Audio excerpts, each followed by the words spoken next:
bonsoir. Salut Joël. Nous sommes le 5 décembre, c'est le soir de ton vernissage. Tu te sens comment? Un petit peu fébrile. Pourquoi? J'ai pas encore touché le livre. Il va arriver en même temps que les invités. Et puis? Eh ben, quand même, j'aimerais bien toucher cette matière maintenant. Je suis prête. Donc ça veut dire que c'est l'aboutissement de plusieurs années d'écriture, une choucroute mentale pour arriver finalement à un livre en 3 parties. Ça veut dire quoi? Ce livre-là, tu as l'air de dire à l'intérieur, quand on le lit, que c'est tout simple d'être médium. Mais c'est vrai ça? En fait, je préfère avoir une choucroute sur la tête que deux dans la tête. Mais oui, c'est tout simple d'être une médium. Parce que ça t'attire ou ça ne t'attire pas. Mais par contre, le savoir-être qui va avec pour pouvoir utiliser tes compétences de médiumnité, ça c'est une autre question. Et après 20 ans d'expérience en médiumnité, eh bien, j'avais quelques petits sujets sur lesquels je me disais que ça pourrait être sympa de les partager. Maintenant, plusieurs années, oui, parce que j'ai hésité longtemps avant de faire ce livre, puisque je ne suis pas une professionnelle de l'écriture.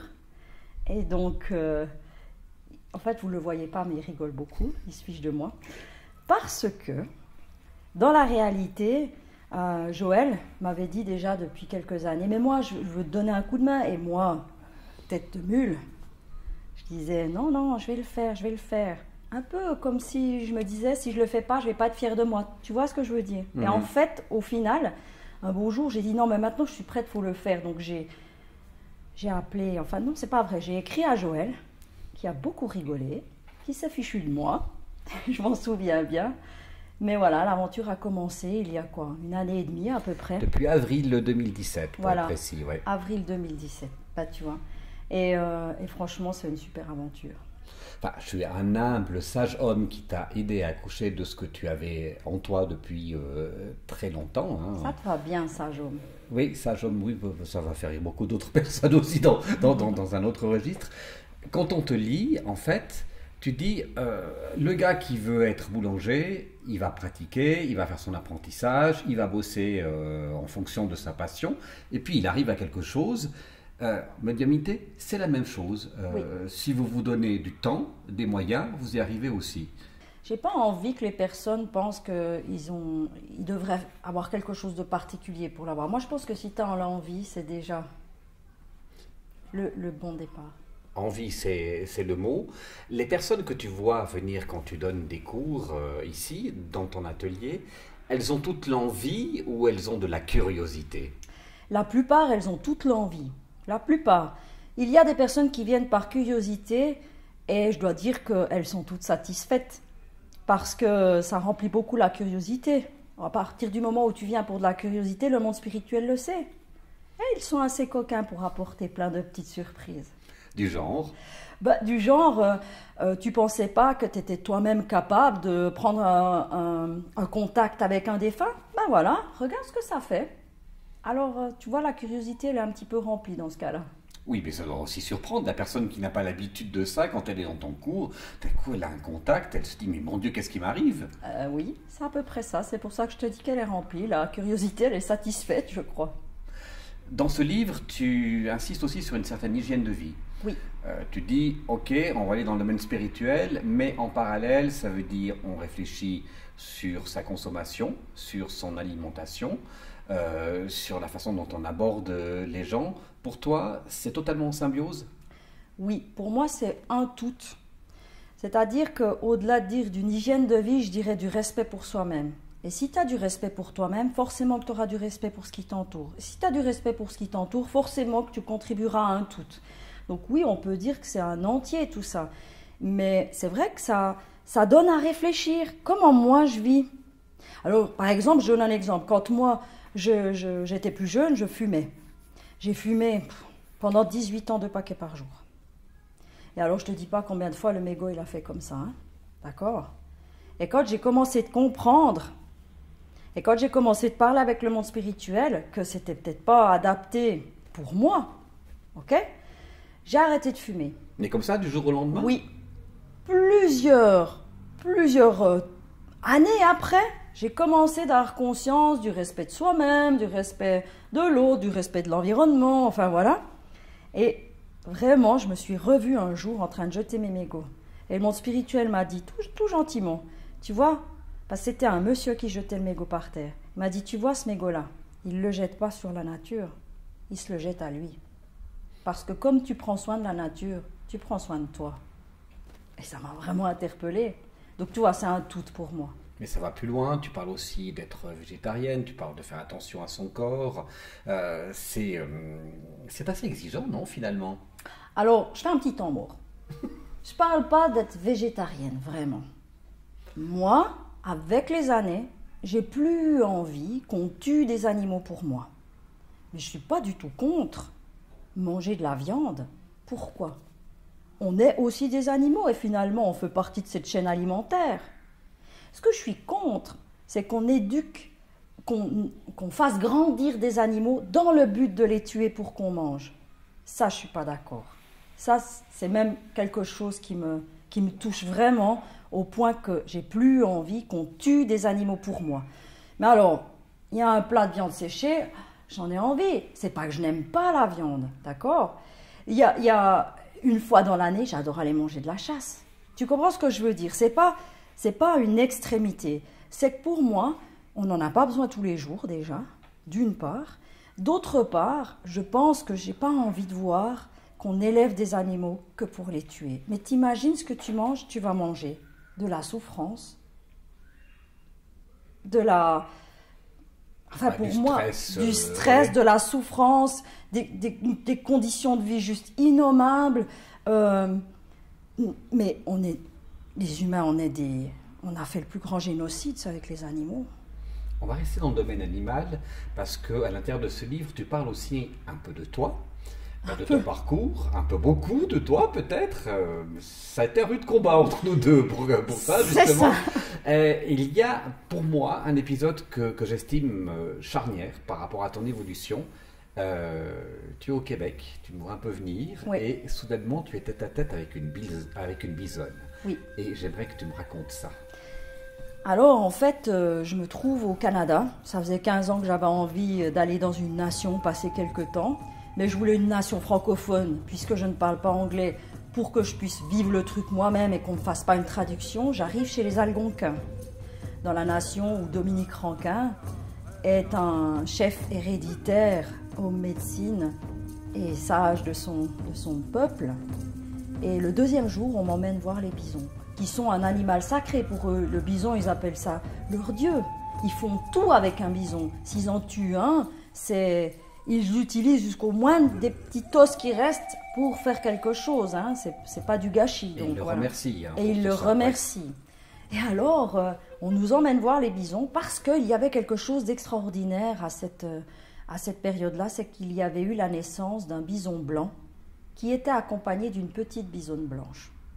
Il nous raconte toute l'histoire et on va voir les bisons.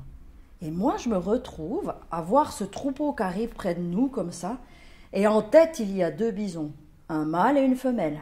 Et la femelle, elle fait vroom, elle vient pile poil devant moi. Et je te dis pas le monstre que c'est. Hein. Tu fais pas le malin. Il y avait bel et bien une barrière entre nous deux. Et ben moi, j'avais l'impression que la barrière, elle n'existait pas. Tu vois? Et spontanément, j'ai eu envie de m'accroupir pour être... Parce que comme elle a baissé sa tête pour être au niveau de ses yeux. Et en une fraction de seconde, donc j'étais avec la bisonne, la femelle, alpha, qui était qui était à la tête du troupeau avec le mâle alpha. Et elle m'a enseigné, en une fraction de seconde, je ne sais pas combien de secondes, je ne peux pas le dire en fait, elle m'a enseigné quelque chose à voir avec la féminité. La féminité et prendre sa place. Est-ce qu'on peut dire qu'il y a une Céline avant la bisonne et une Céline après cette bisonne? Oui, absolument. Même je pense que, faudrait demander à mes filles, mais je pense que mes filles ont vu aussi une maman peut-être qui prenait un peu plus sa place. Alors, j'ai toujours été exigeante, j'ai toujours voulu des choses très claires. Oui, un peu chiante pour être clair, oui. Chiante, faudrait leur demander. Moi, je ne suis pas tout à fait d'accord avec ça. Mais en tout cas, exigeante, ça c'est clair. Est-ce qu'il doit représenter chiante pour elle? Oui, peut-être, ok.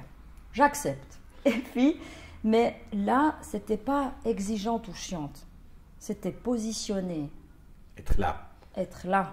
À sa place. Exactement. Ce livre est en train de trouver sa place dans les librairies. Oui. Tu l'as déjà fait lire beaucoup de fois. par un public test, parce que tu voulais te rassurer par rapport à ce que tu transmettais, on t'a dit quoi? Alors, en fait, je l'ai fait lire 5 fois. Et les gens étaient ravis.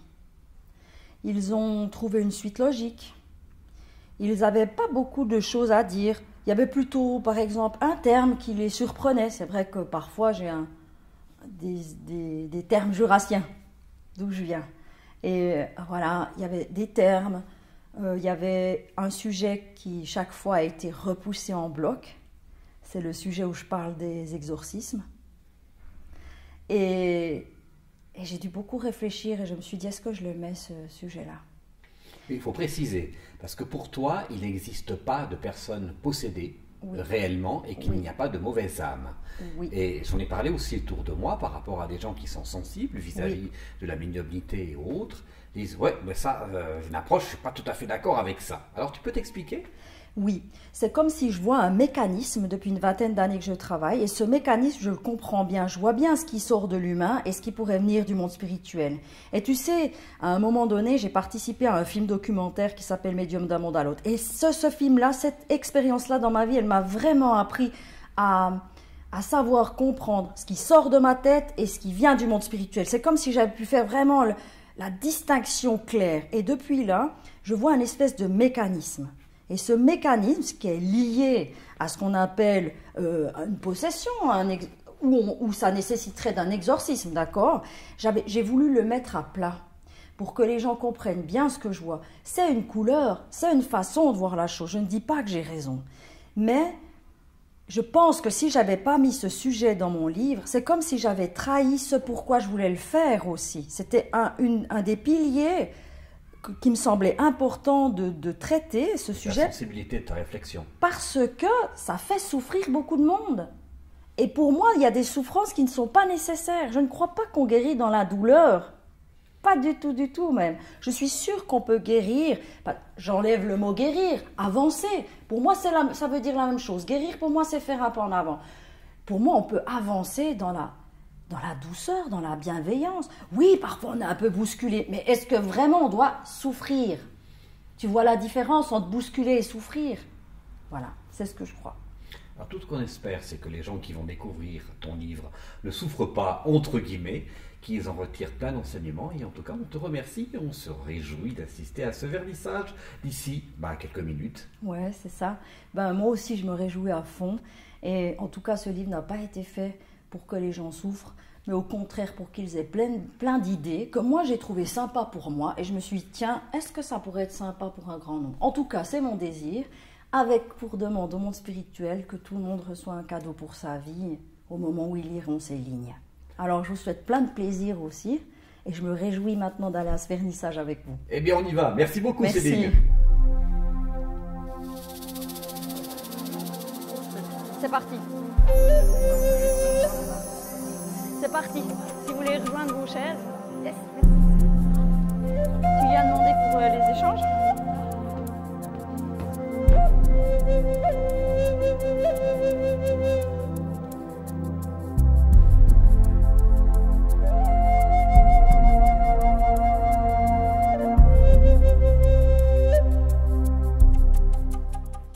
Voilà. On est tous là. Merci beaucoup d'être présent, de me faire l'amitié d'être ici ce soir. C'est quelque chose d'assez surprenant pour moi parce que il y a seulement une demi-heure que je l'ai touché dans les mains pour la première fois.